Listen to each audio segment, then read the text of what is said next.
متذكرين يا اخوان آرثر اللي سوينا له ميكانيك الجزء الاول، القاتل المأجور اللي بخليش وراه شعره بعد ما يقتل اي حدا بده اياه.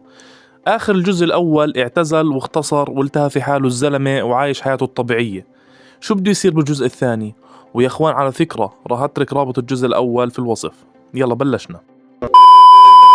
آرثر يا اخوان، وبعد ما زي ما حكينا ريح راسه قاعد عشان تجي وحده اسيوي تقول له على العافيه حبيب، بعتني مديري عشان بدك تقتل ثلاث. بقول لها مش راح نقتل، انا خلصت. بتقول له غصب عنك، عندنا تصوير وعندنا كل شيء اللي عملته، بنفضحك ومنشل عرضك وهيني بحكي لك. بتكبس معه بقول لها بدي افرجيكي شغله، بفقع وجهها وبيعرف انه في ناس معها، بكسر وجوههم. يا اخوان هذا زلمه مش قليل، خلص لماح في 300 عين في راسه من ورا، بيعرف كل إشي من اللي حواليه. ولما بشوف الدنيا جاي عليه اكثر وفي ناس اكثر بقول لك لا يا عم، هي تلتين المراجل اهرب اغليها. بنط وين معلم على التلفريك وبكون مزبط الدنيا. بس الكورية او اليابانية هاي بتكون حدقة، بتطخ 9 رصاصات، العاشرة بهرب منها عشان ينط على واحد عايش جوه بطير قاعد وعامل شراع والدنيا، وبيقدر يغليها ويجيبها وسط. وهون بقرر يرجع وين يا اخوان؟ يرجع على القارب تبعه. القارب تبعه بكون اصلا حاط فيه قنابل ومجهزها لانه عارف انه في خلطة عليه او ممكن تصير خلطة عليه، والناس اللي قاعدة بتدور في القارب بفقع فيها القنابل اللي مفخخ فيها القارب تبعه، بفجرهم وبطيرهم. وبقرر يغليها من كل المكان ويختفي عن الانظار لمدة معينة بعد ما يحرق جواز سفره ويحرق كل اشي خاص فيه. بروح مين معلم عند تاع الجزيرة، بكون متعود يعني بالصيف يروح عندها، حتى في له غرفة هناك تاعت الفندق، بتقول له معلم هاي غرفتك. وغرفته ايش معلم؟ بكون حاطط فيها شنطة فيها اغراض وجوازات سفر، بكون مصور اليابانية عشان يعرف مين وراها. وبتفاجأ انه اللي وراها هذا بدنا نسميه فرج. اخوان فرج كان زمان صحبي هو وياه وخلص كاب زناخته عليه. شو بدك بالطويل معلم؟ تجي صاحبة الفندق بتقول له الحق في واحدة قاعدة بتصوت على القارب. بقول انا شو دخلني؟ انتوا بدكم توقعوني في مشاكل يا حجي؟ هسه بنروح بنشوف شو مالها. بروح على القارب يعطيك العافية، بلاقي واحد نازل سلخ في واحدة ضرب. يا غالي اتركها. بقول له ما تتدخلش. بقول له اذا خلاص اتركها. بده يشيلها من ايديه، بوكس 10 لوط على بوكسين على عينه، طاحونة العقل بتوقع على الشمال، بتقل بوقع راسه بموت. يا زلمه انا قلت لك تموت، والله مشكلتك دبر راسك. بتعرف آرثر على مين؟ على جينا، اسمها جينا بالفيلم. بقول لها روحي عيني جاي. وهو قاعد بدور في القارب بلاقي تليفون جينا عليها صورته. انا صورتي شو بتسوي؟ بقول لها انا صورتي شو بتسوي عندك؟ ايش بتسوي عندك؟ انا بدي يخف عقلي هسه. بيحرق القارب وبرجع على جينا. بقول لها حجه انا بدي اعرف صورتي شو بتسوي. بتقول له مش انت بتلخص افلام على اليوتيوب؟ معلم انا متابع. بقول لها شو بتسوي عندك؟ بتقول له فرج بعتني عشان تصير انا وياك صحبه وتحبني بعدين يخطفني عشان في 3 بدك تقتلهم. بقول لها وبعدين مع امها القصه يا عم انا اعتزلت يا عم، بديش اقتل ناس، هسه قاتل واحد على القارب. وبالفعل لما يشيك ورا جينا بتكون واحدة مسخمه عندها دار ايتام ومحافظه على الايتام تاعتها وبتحبهم، ويعني خلص هي مسخم المرة. ولما تحكي هي وياه بتقول له انه هددني في انه يقتل كل الايتام، وعشان هيك انا وافقت على هاي الخطه. بقول لها اسمعي بدنا نمشي على الخطه انه انا وياك بلشنا نحب بعض، لانه اكيد حاطط زلامه وين ما كانوا قاعدين بيراقبوا فينا. وهي مش عارفه شو بدها تعمل. بتقول له انا بس طلعني من القصه، انا ماليش دخل يا غالي، انا اسمي جينا، هربنا ولا جينا يعني ها خفيفه. المهم ما علينا خلينا نركز شباب. المهم يا ابو الغوالي، وبالفعل زي ما توقع آرثر وهم قاعدين بتمشوا على شاطئ البحر بيلاقي شباب فرج جايين عليه. بقول له معلم عندك، وبهجموا عليه يمين بشمال، بحاول يضربهم بس بتكاثروا. الكثرة تغلب الشجاعة كما يقال في الزمن الجاهلية. ما علينا. بجهزوه عشان يلاقي مين؟ يلاقي فرج اللي هو اصلا بيعرفه منه. بقول له على العافيه صديقي كيف حالك؟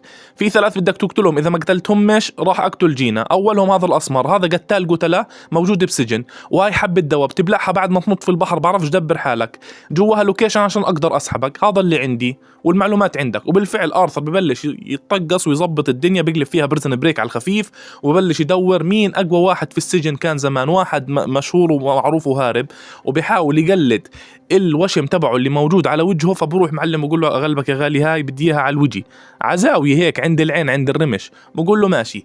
وبالفعل بظبط علكة، هسه بنعرف شو العلكة هاي. المهم بظبطها وبتكتكها وبحط اللوكيشن، حبة اللوكيشن جوا سيجارة، وببلش يدور شو وضع لانه السجن مش طبيعي اللي راح يدخله.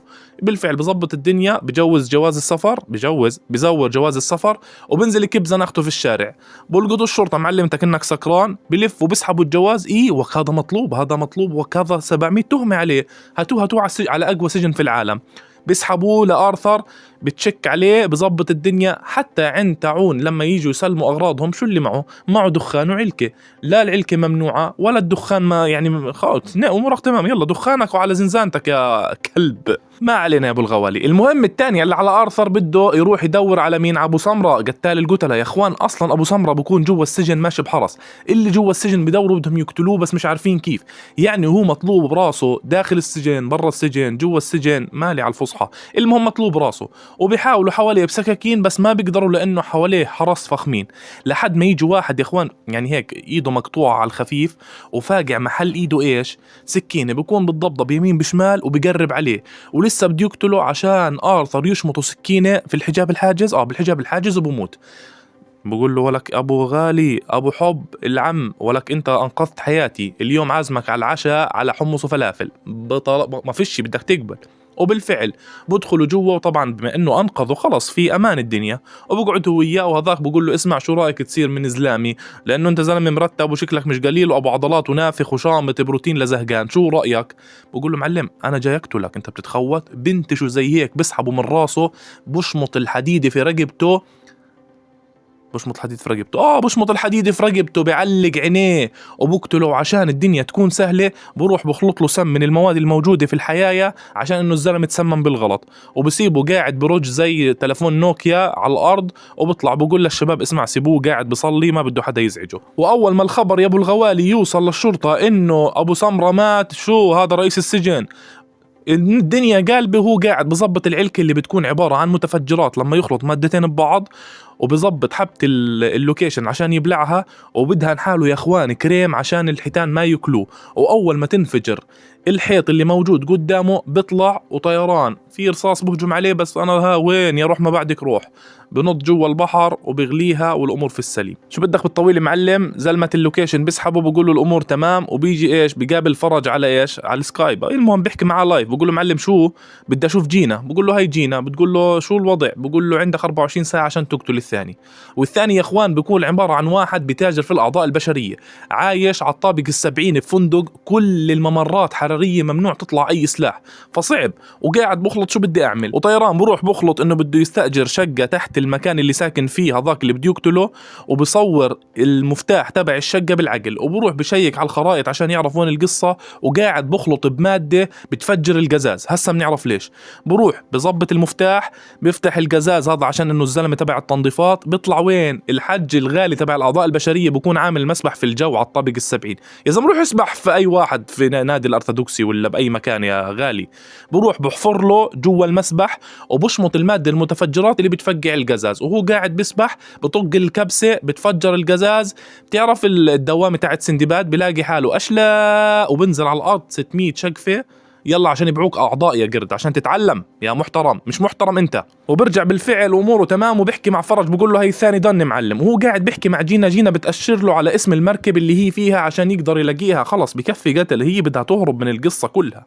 وبالفعل آرثر معلم ما يكون خياب، بيطلع بهليكوبتر، بيطلع بظبط الدنيا يمين بشمال، بيلاقي اليخت اللي عليه جينا ومين وفرج، بس في ناس وفي سلاح وفي حرس، يعني هذا مش هين. فرج ما احنا شفناه أول فيلم، اسمه لحاله غلط، أنا منقله إياه فرج. بيحاول يقتل أكثر من حدا، ويعني بيخزق ناس وبيقتل ناس، بس بالآخر بنحشر وبوقع، وبقول له معلم هاي المرة سماح، يلا اغليها وروح اقتل الثالث. وبالفعل بضرب اثنين، باخذ الأكسجين وبقدر يهرب منهم، لأنه خلاص المهمة الثالثة لازم تنعمل، ما في مجال. المهم معلم بروح، وبكون الرجل الثالث اللي بده يقتله عبارة عن واحد اسمه آدم. يا اخوان هذا آدم تاجر سلاح قد العالم، عنده صواريخ وأشياء نووية، يعني قصة كبيرة. ويا اخوان عليه الحراسة مشددة بطريقة ما بتتخيلها. آرثر شو بده يعمل؟ بقول لك بلقطه من بعيد، ما بتزبط الدنيا. بدخل عندهم عن طريق هليكوبتر بتكون جايبة مساعدات طبية وهيك، وبيقدر يدخل على السفينة اللي هم فيها، وبالفعل يمين بشمال وبطريقة معينة بتخبى. ولما يعرفوا الجماعة اللي حوالين آدم إنه بخطر بخدوه على الغرفة السرية تاعته، ولما يدخل جوا بلاقي آرثر قاعد، بقول له على العافية معلم، بقول له هلا آرثر. بكون هذا الزلمة يا إخوان شريهم هو وفرج هم صغار. بقول له اسمع انت عارف فرج انه اذا قتلتني راح يقتلك، شو رايك نمثل انه انا متت وشوف شو الدنيا بدها تصير. بقول له انا موافق، وبعديها بنرتب الدنيا مع بعض، بنشوف على اساس هذا الموضوع بنمشي بنكمل. وبالفعل معلم برتبوا موتة ادم انه انفجرت فيه قنبله فجرها ارثر، بس ارثر بكون تحت البحر بشمط له الاكسجين، بيسحبوا على جزيره وبيقعدوا، وبرن على فرج بقول له يعطيك العافيه يا ابو الغوالي انا قتلت ادم طلع جينا. بقول له لا وين جثته؟ ما هو هذا خنزير كمان. بقول له لا جثته ضلت غاد. بقول له لا ما شفتهاش. بقول له ابعت زلمتك ابعت ناسك يروحوا يشوفوها. وبنفس الوقت بكون ارثر قاعد بزبط في الدنيا هناك وقنابل وهيك، وبستنى بشباب فرج على احر من الجمر. الشباب بتدخل شنطه كاميرا لايف مبث مباشر، فكر حاله على تيك توك، بيلاقي قدامه ارثر قاعد بوقع زلامه زي الذبان. يا اخوان كيف تصيدوا الذبان بالصيف؟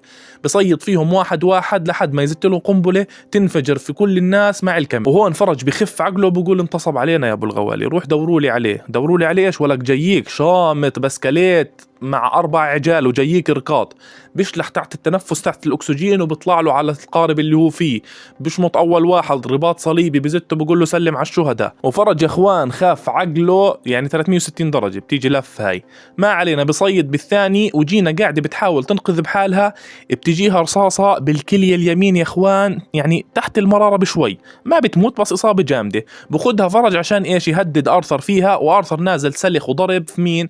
في اي حدا بمر قدامه، خلص الموضوع انتهى. فرج خنزير بكون ملغم برضه القارب متفجرات، بروح بفعلها عشان تتفجر كامله. لما يشوف ارثر الدنيا هيك بمسك جينا بحطها بزي غواصه تاعت انقاذ، وبقول لها خليكي راح يجي ينقذوكي انا بدي اروح اكمل الدنيا. بتروح في البحر ارثر هسه بس بده فرج، بس بدي فرج، ببلش يمين بده فرج.